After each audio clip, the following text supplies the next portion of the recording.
Assalamu alaikum. Welcome back to the last segment of the program in the Shades of the Qur'an. For those who have just joined in, today's topic for discussion was etiquette of reading the Qur'an. When we went to the break, before we went to the break, we had a caller who has asked a question about cultural barrier when it comes to reading or reciting the Qur'an. So I would like to, Ma'a Sheikh, to address this issue when it comes to the reading or reciting of the Qur'an, the cultural barrier. Thank you. It isn't quite clear to me as to what is meant by this brother, the questioner, by the term cultural barriers. Probably he meant in that in some communities, in some cultures, there are certain postures or certain positions that people see Like are not suitable. Like, for example, sitting on the chair and reading the Quran. I think probably he meant that. Or that for an aspect. instance, we do notice that if you're not in the front row, you shouldn't be reading the Quran because the people in the front of you, their back will be facing the Quran. Maybe We do have this kind of saying. Maybe this sort of thing. I think there isn't. I mean, the Quran can be read. The Quran can be read in any, so long as someone is. We have discussed this. So long as someone has, has the minimum obligatory what do you call etiquette or manners fulfilled, like, for example, purity and cleanliness and all that. The important stages. Importance, yeah.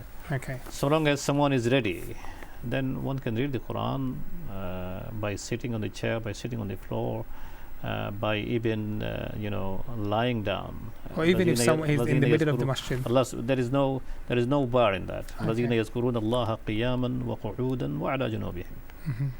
Allah subhanahu wa ta'ala can be remembered, and zikr of Allah subhanahu wa ta'ala can be done while we are standing, while we are sitting, while we are on the move. That's not a problem. But we made the point clear that in an ideal situation, someone is at home, someone is at peace, ideal situation, someone, the kind of ideal atmosphere that one needs to create before reading the Quran. We discussed it. Yes. But we know that we're not always in that sort of ideal situation. We have to be on the move, we have to be at work, we have to do so, we have to do this and we have to do that. We cannot sit always, around inside our home in a cozy manner to do everything. So the most important thing is that there needs to be our connection with the Quran, our link with the Quran needs to remain intact all the time. That is the most important thing. Reading the Quran means, all the time. Reading the Quran means that we keep our connection alive, intact with the Quran. So long as that connection is there, that is what is required, that is what is wanted and what is desirable. So, in other words, answering the question brother asked, whether or not Quran can be read sitting on the chair, if that is what he has meant. Yes, the Quran can be read sitting on the chair, sitting on the sofa, on the settee, or sitting on the bed, or things like that. That's not a problem. Even if it's not facing the direction of the Qibla. Well, facing the direction of the Qibla is not a must. It's not a requirement. It's not an obligation, as I said earlier. Again, remember what I said. Ideal situation. If you are at home, in peace, peacefully sitting there, and you can do it, you have enough time, then yes. Then you should, okay. Yeah. Thank you very much for the answer. I hope it has clarified our viewers' question. Yeah. But before we moved on to our caller, we were discussing about the best time. We were discussing about the recommended time frame of completing the whole Quran. Yeah. And you were mentioning about a month, 1 month, and 7 days. 1 month, 20 days, 15 days, 7 days, and 3 days, even less than 3 days. Again, we are talking about ideal situation, ideal time frames. If one can complete the khatm of the Quran in 1 day, why not? One can. However, sensibly speaking and most understandably speaking, this is what in one hadith the Prophet ﷺ said to one of the companions, that do not complete the khatm of the Quran in less than 3 days. From there, some ulama, some scholars thought it is makruh, it is dislikable, it is disliked, that doing or the complete khatm of the Qur'an in less than 3 days. But if one can do it. But one has to make sure that one is reading the Quran, correctly and with all the in a manner that is befitting to the Quran. I think the most popular practice was 7 days during the time of the Prophet ﷺ and afterwards. Most popular practice was completing the khatm in 7 days, and that is how we see that in the Quran. In the Quran, among the divisions of the Quran, there is one division in 7 parts, what is called, which is known in our Indian Pakistan communities, known as manzil. So there are 7 manzil of the Quran, and each manzil has a beginning and has an end. So 7 manzil is meant to be read in 7 days of the week, and doing the khatm in 7 days. But again, it depends on all the depends on personal situation. One can do it in 7 days, in 15 days, 20 days, in 1 month.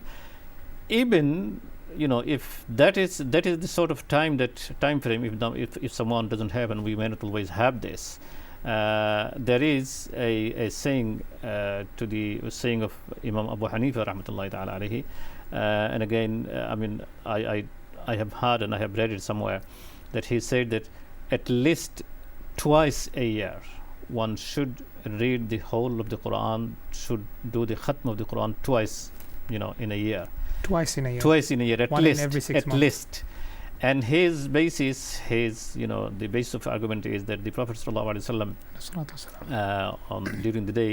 during the year in which he died, the Prophet ﷺ used to revise the Quran, all of it, once a year, every month of Ramadan with Jibreel alayhi salatu wasalam. But the year he died, it was done twice. So based on that, it is said that Abu Hanifa said that at least one should try that, if not more, then at least one should complete the khatm of the Quran twice at least in the year. Yeah. Jazakallah, but these Shaykh. are all recommendations. Again, recommendations. Okay, Jazakallah, Shaykh. Unfortunately, we have come to the end of our today's program. Yeah. But before we conclude, I would like you to, in 30 seconds, if you could summarize the whole discussion what we had today for those who have just joined in or joined in late to our program. Thank you. Reading of the Quran itself is an act of ibadah, and therefore there is sawab. But there is beyond reading. Beyond reading is understanding the Quran. Beyond reading, and then to live by the Quran. Of course. The Quran is a guide, is a guidance, and a guidance is not only to be read, it is to be understood and then implemented. So we talked about reading and etiquettes of reading. We have to remember that by reading we will get ibadah. It's an act of ibadah. By reading we will get sawab, but we will get more sawab when we proceed to the next stage of understanding the Quran and living by the Quran, inshallah. So this is the direction, inshallah, we will take in our discussion, inshallah, hopefully in future, inshallah. Inshallah, thank you very much for this wonderful discussion, and of course I have to thank you once again for being here in the studio and enlightening us with your valuable discussion. Thank you very much. Thanks to you, and thanks to all the viewers. Jazakumullah. Keep all well and keep preparing for the month of Ramadan, inshallah. May Allah accept.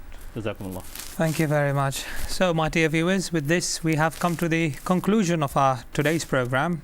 Hope you have found the program educational, informative and interactive. It is a topic that is very difficult for us to cover in one episode. However, we have tried our level best to accommodate the fundamental issues related to the topic. Thank you very much for being with us, watching the program, especially to the callers who have participated with their valuable question. This is all from me, your host Qamar al-Islam, for today. Looking forward to seeing you all in our next episode. Till we meet again, Assalamu alaikum wa rahmatullahi wa barakatuh.